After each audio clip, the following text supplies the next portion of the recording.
ನಮಸ್ಕಾರ ಎಲ್ರಿಗೂ. ಇವತ್ತಿನ recipe bachelor friendly beetroot rasam. ಈ ಬೀಟ್ರೂಟ್ ರಸಮ್ ಮಾಡೋದಕ್ಕೆ ಏನೇನು ಇಂಗ್ರೀಡಿಯೆಂಟ್ಸ್ ಬೇಕು ಅನ್ನೋದನ್ನು ಫಸ್ಟು ನಾವಿಲ್ಲಿ ಬೇಗ ಕ್ವಿಕ್ಕಾಗಿ ನೋಟ್ ಮಾಡ್ಕೊಳ್ಳೋಣ.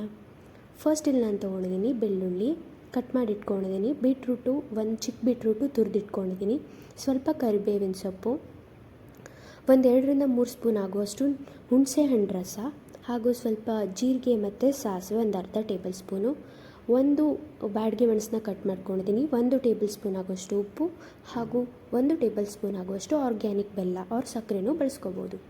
ಒಂದು ಪ್ಯಾನ್ನಲ್ಲಿ ಎಣ್ಣೆ ಹಾಕಿಬಿಟ್ಟು ಅದು ಸ್ವಲ್ಪ ಬಿಸಿ ಆಗ್ತಾ ಇದ್ದ ಹಾಗೆ ಅದಕ್ಕೆ ನಾವು ತೊಗೊಂಡಂಥ ಅರ್ಧ ಟೇಬಲ್ ಸ್ಪೂನ್ ಸಾಸಿವೆ ಮತ್ತು ಜೀರಿಗೆನ ಹಾಕ್ಕೊಂಡಿದ್ದೀನಿ. ಆ ಸಾಸಿವೆ ಮತ್ತು ಜೀರಿಗೆ ಸ್ವಲ್ಪ ಚಟಪಟ ಅಂತ ಇದ್ದಾಗೆ ಅದಕ್ಕೆ ನಾನು ಕಟ್ ಮಾಡ್ಕೊಂಡಿರೋಂಥ ಬೆಳ್ಳುಳ್ಳಿನ ಹಾಕ್ಕೊಳ್ತಾ ಇದ್ದೀನಿ. ಬೆಳ್ಳುಳ್ಳಿ ಗೋಲ್ಡನ್ ಬ್ರೌನ್ ಆಗೋ ತನಕ ಚೆನ್ನಾಗಿ 1-2 ನಿಮಿಷ ಫ್ರೈ ಮಾಡ್ಕೊಳ್ಳಿ. ಹಾಗೆ ಈ ವಿಡಿಯೋ ಇಷ್ಟ ಆದರೆ ನಮ್ಮ ಚಾನಲ್ನ ಲೈಕ್ ಮಾಡಿ, ಶೇರ್ ಮಾಡಿ ಹಾಗೂ ಸಬ್ಸ್ಕ್ರೈಬ್ ಮಾಡ್ಕೊಳ್ಳಿ. ನಂತರ ಬೆಳ್ಳುಳ್ಳಿ ಕೆಂಪಾದಮೇಲೆ ಅದಕ್ಕೆ ನಾನು ಹಾಕ್ಕೊಳ್ತಾ ಇದ್ದೀನಿ ಮೆಣಸಿನ್ಕಾಯಿ.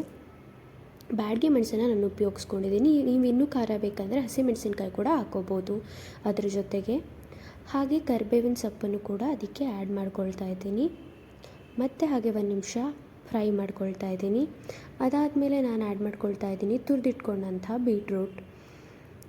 ಬೀಟ್ರೂಟನ್ನು ಅದಕ್ಕೆ ಆ್ಯಡ್ ಆದಮೇಲೆ ಅದನ್ನು ಚೆನ್ನಾಗಿ ಫ್ರೈ ಮಾಡ್ಕೋಬೇಕು. ಆ ಬೀಟ್ರೂಟಿನ ರಾ ಸ್ಮೆಲ್ ಹೋಗೋ ತನಕ 1-2-3 ನಿಮಿಷ ಅದಕ್ಕೆ ಚೆನ್ನಾಗಿ ಫ್ರೈ ಮಾಡ್ಕೋಬೇಕು.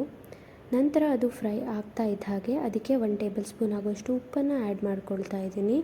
ಉಪ್ಪನ್ನು ನಿಮ್ಮ ರುಚಿಗೆ ತಕ್ಕಂತೆ ಬದಲಾವಣೆಯನ್ನು ಮಾಡ್ಕೋಬೋದು. ಉಪ್ಪು ಹಾಕಿದ ಮೇಲೆ ಮತ್ತೆ ಫ್ರೈ ಮಾಡ್ಕೋಬೇಕು. ಅದಾದಮೇಲೆ ನಾನಿಲ್ಲಿ ಆ್ಯಡ್ ಮಾಡ್ಕೊಳ್ತಾ ಇದ್ದೀನಿ ಹುಣಸೆ ಹಣ್ಣಿನ ರಸ ಆ್ಯಡ್ ಮಾಡಾದ್ಮೇಲೂ ಕೂಡ ಮತ್ತೆ ಫ್ರೈ ಮಾಡ್ಕೊಳ್ತಾ ಇದ್ದೀನಿ. ಚೆನ್ನಾಗಿ ಈ ಥರ ಮಿಕ್ಸ್ ಮಾಡ್ಕೊಳ್ಳಿ. ಅದಕ್ಕೆ ನೆಕ್ಸ್ಟ್ ನಾನು ಆ್ಯಡ್ ಮಾಡ್ಕೊಳ್ತಾ ಇದ್ದೀನಿ 1 ಟೇಬಲ್ ಸ್ಪೂನ್ ಆಗೋಷ್ಟು ಬೆಲ್ಲ. ನೀವು ಬೆಲ್ಲ ಇಲ್ಲ ಅಂದರೆ ಬೆಲ್ಲದ ಪುಡಿ ಅಥವಾ ಸಕ್ಕರೆ ಆ್ಯಡ್ ಮಾಡ್ಕೊಳ್ಳಿ.